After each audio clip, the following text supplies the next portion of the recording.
Well, I was interested in adopting from being quite young. I read a book when I was about 7 or 8 about fostering and adoption, and that's what first started making me think about wanting to maybe foster or adopt when I was older.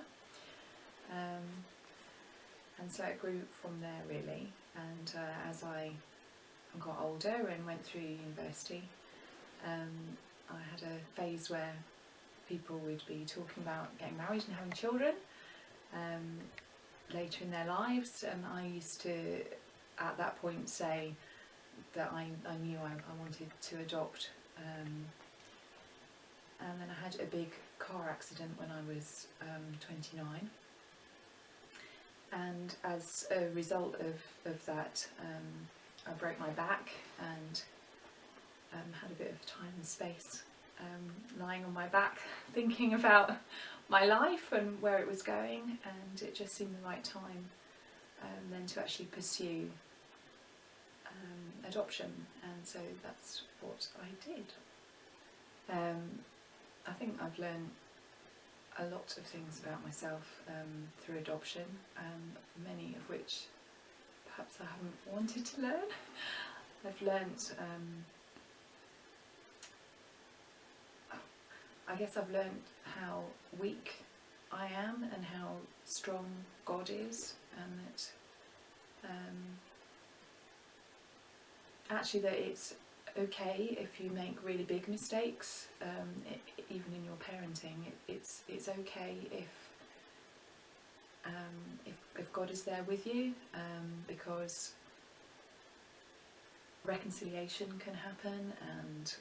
forgiveness can happen, and you know that I guess children can be very forgiving, thankfully. I've made a lot of mistakes, I think, as a parent, but one thing that I have done right is just to be there, to continue being there through the hard stuff, and to walk the difficult journey with my daughter has been incredibly rewarding for me, and has helped me grow in my journey with God. Well, I guess that's the really big thing, because it sounds a bit melodramatic, but it is true that by adopting her, she now has a family, and she has a mother who loves her, she has grandparents and aunts and uncles who love her, and I remember her foster carer wrote her a letter when she left, saying, "Now Maisie, you have your very own mummy to love." And her foster carer recognised that that was really what she wanted, was to have her very own mummy, and that's what she now has. And it's very easy when you have a very stable family background like I do to not value your parents in the way that we should, and to think that that's a given, but actually without our family, Maisie would have nothing. So it's a very meaningful thing for her to be adopted, and to have us there for her always through her whole life, no matter what. I think people have done an awful lot of praying for us, both of us, an awful lot sort of behind the scenes that I've known about only because people have said, "I'm praying for you," but also people have explicitly done that as well, particularly at Friday group, the home group that I go to. People have prayed for me so many times, and prayed for Maisie as well, and for our relationship together, which obviously has had to grow from us not knowing each other at all at the beginning, to becoming a family together. So prayer has been really, really fundamental. But there's been practical ways as well that people have helped. And I think the shepherds have been extremely important to us as a family, and Sarah and her different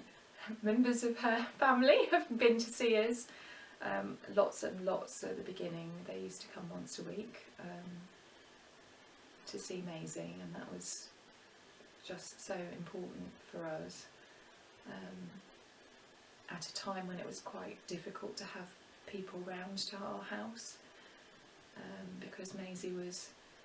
finding it quite overwhelming at the beginning, but they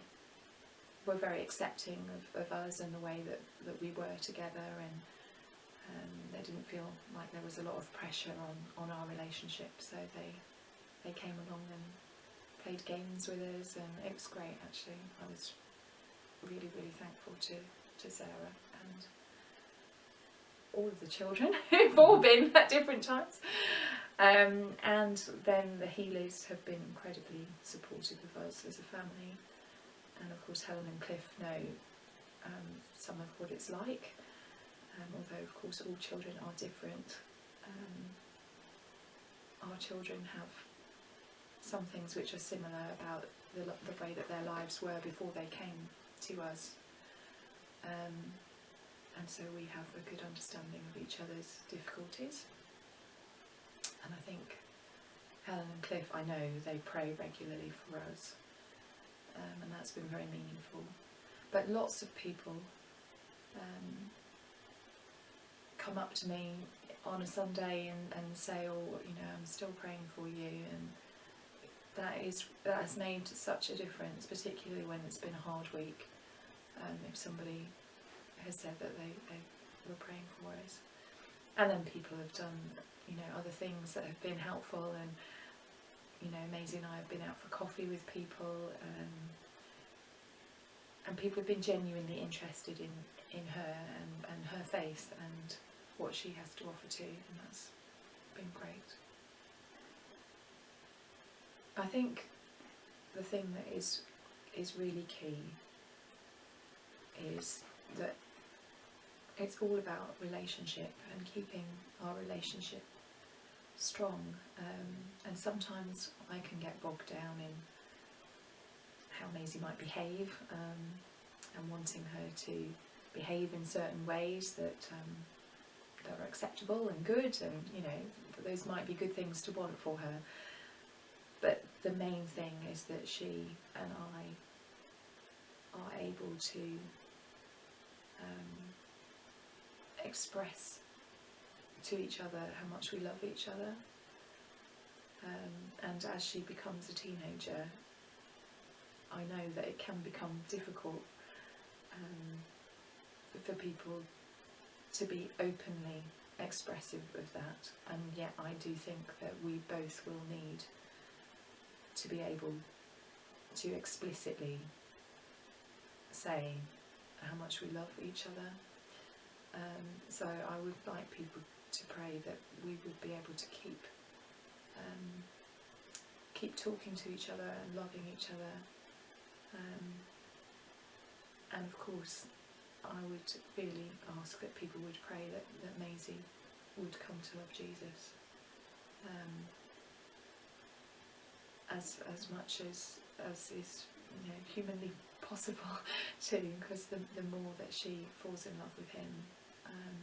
the better.